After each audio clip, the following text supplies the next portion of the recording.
Deputy Connolly, you have 15 minutes. Thank you. Thank you very much. This is a very straightforward and short bill with 7 sections entitled the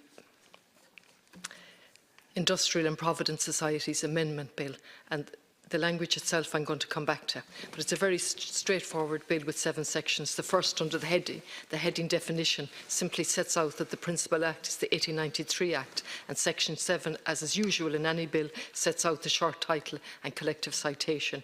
In between there are 5 short sections, number 2 to 6, which is the substantive part of the bill, and these sections seek to amend the main act in a very practical and sensible way so as to ease the formation and the functioning of cooperatives on the ground. And that is bun agus bar an scéal an seo chuna éascú do chórchaman fud na tíre agus na hillan. Onus go make sé wad níos éasca chórchaman agrú agus a chur chun cinn. I think there is no denying that the primary piece of legislation, notwithstanding subsequent and various amendments up to 2014, is not fit for purpose. It is outdated, with many of the provisions within the legislation predating the birth of the Irish state and thus no longer relevant. Some of the provisions indeed in the 1893 Act refer, for example, of how the law is to apply in Scotland and the Channel Islands. Others refer to feudal tenure, while other sections refer to insane and lunatic members. And the irony, which I'll come back to, is that the Act itself no longer applies in England, and they changed their Act in 2014. So it's very ironic that we're still working under this Act.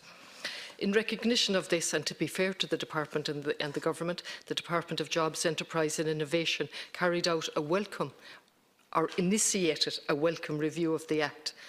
And as part of that review, invited submissions. In the event, 10 written submissions were submitted to the department, subject to correction. I think it was 10. But unfortunately, nothing appears to have happened in the intervening period, and no review report has been published to date. Given that vacuum, and given the very real obstacles posed by the existing outdated legislation with regard to the formation of cooperatives and/or their operation on the ground, Independents for Change have brought this very short bill before the House, and I would anticipate the support of all parties, including the Government. My colleague Deputy Clare Daly introduced the bill to the House at the first stage on the 3rd of July, just over 6 months ago, and with the support of all parties and independents, and given, as I said, the brevity and importance of the bill, I would hope that it would go through the House very quickly. In essence, the amendments proposed in the substance of the very short bill from 2 to 6 seek to make the process of registering and running a cooperative much easier. In the first instance, by reducing the membership requirement, which currently stands at 7 to 3 members, and this is provided for in section 2.1 and section 2.1 and 2, along with the provisions set out at section 3 for what will happen in the event of the number falling below 3. The bill also allows for audit exemptions in certain situations, and this is set out in sections 4 and 5 of the bill, while section 6 allows for the use of electronic communication with regard to the registration of cooperatives, and also for specified other documents which are required to be lodged with the Register of Friendly Societies. It is important to highlight that what is sought in the proposed amendments are solutions or mechanisms which are already available in law under company law, but not for cooperatives. So what we're seeking here is simple, a basic parity with what exists for small companies, with the exemptions for audits, the electronic filing, and the companies can function with one director. And we're simply looking for some parity, practical stuff. It is also important to highlight that what is sought in the proposed amendments emerged as a common theme in the submissions as part of the review that the department set up. And in that regard, I'd like to publicly thank those who made the submissions. And I read most of them, and they were very, very helpful to me in this and to my colleagues, in particular the Society for Cooperative Studies in Ireland, Cooperative Housing in Ireland, and the Irish Cooperative Organisation Society Limited. And they took great pains to put in written submissions, which in much more detail than I'm doing.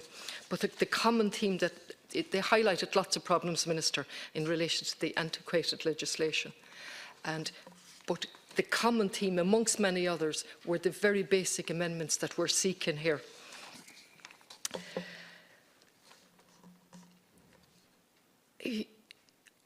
I'm not sure what attitude the government has taken in relation to it, but it seems, for me, it's a very straightforward, simple piece of legislation. Now, quite clearly, consolidating a more comprehensive piece of legislation is also required. What I'm asking for here is something in the meantime that will enable cooperatives to function much easier. The Act, when you look at it, is so outdated. The word co-op doesn't exist in it. The Industrial and Provident Societies Act 1893, and of course we've amended up to 2004. One would be hard pushed to find the word cooperative in it, and one would be hard pushed really to understand it at this point. It's so antiquated. And as I said, it's extraordinary that it no longer applies in England, and they amended their legislation in 2014.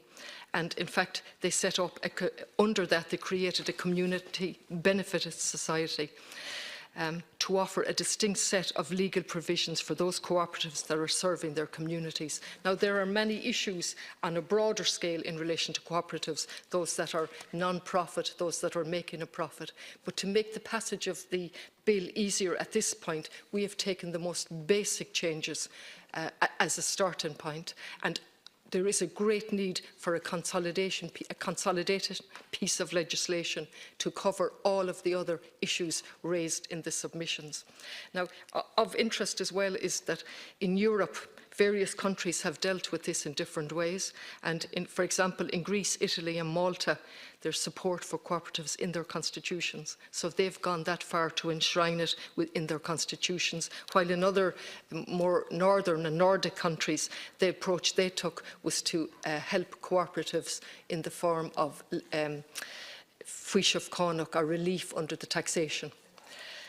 The EU itself has recognised the distinctive contributions of the cooperative model through the creation of the European Cooperative Society. So, in Scotland, I understand that the legislation there is particularly suited for co-ops, and the limited, and it's difficult to come up with up-to-date research in relation to this matter, but what has emerged from Scotland is that those enterprises set up through the cooperative model have a very high rate of success compared with private companies.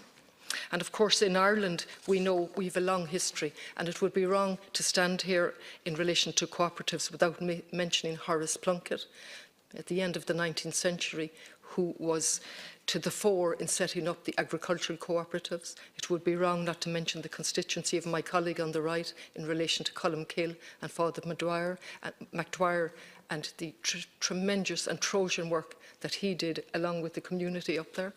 And throughout all of Ireland, na córcuman log, I mo cheantar hain córcuman na nilon, agus ma charílurk an cos de Gaelga, tá muid ag taistil ó Gaeltocht go Gaeltocht, agus tá sé Harveh solir ober na gapel atá dhéanamh ag córcuman éagsúla an talamh. Minister, as chair of the Irish Committee, I have travelled, and we're still travelling, to visit every Gaeltacht in the country, and many common themes, but the most important one that jumps out is the work of cooperatives on the ground throughout all of the Gaeltacht areas and on the islands. The distinguishing features in relation to cooperatives, and then this is again a theme that has emerged through all of the submissions, the 7 defining features, and in fact some of the submissions look for that to be incorporated in any future legislation, and if not actually incorporated in the legislation, that it would be the guiding force in any legislation on the ground in relation to cooperatives. And the distinguishing features identified over and over are the voluntary and open membership, democratic member control, member economic participation, autonomy and independence, education, training and information, cooperation among cooperatives, and concern for the community. And again, in my experience, and people have different experiences of cooperatives, from the agricultural, very successful ones, particularly in the south of the country. We have the credit union as well as a very good example of cooperatives. And my experience is in relation to the Córcuman ar an Talamh, sna ceantar túthe agus ar na Hillón. And it would seem to me that the value for money achieved by their work is much, and it's just my opinion on what I've seen on the ground, the value that they're achieving for every euro invested is far higher than the value achieved with money invested in other companies. Now, I'm not seeking to distinguish. Obviously, we need companies, but what we're asking for here is that as soon as possible we would get consolidation of all the existing legislation, updated, fit for purpose in the 21st century, with a clear statement in relation to cooperatives, and then following on from that, an education programme in relation to highlighting the importance of cooperatives, the value of them, and what they are doing for the communities, for social enterprise, and also in making profit. So, Minister, really, I think it's so short, there's no need to say any more in relation to this matter. Perhaps you'd indicate at an early stage whether the government is supporting it. I can see no reason why. There are no implications for the public purse. And in the absence of anything done following the review, we're asking for the most basic changes at this point. Not only are we asking it for as Independents for Change, but all of the submissions have asked for it. And we have picked out the common themes and to take action now.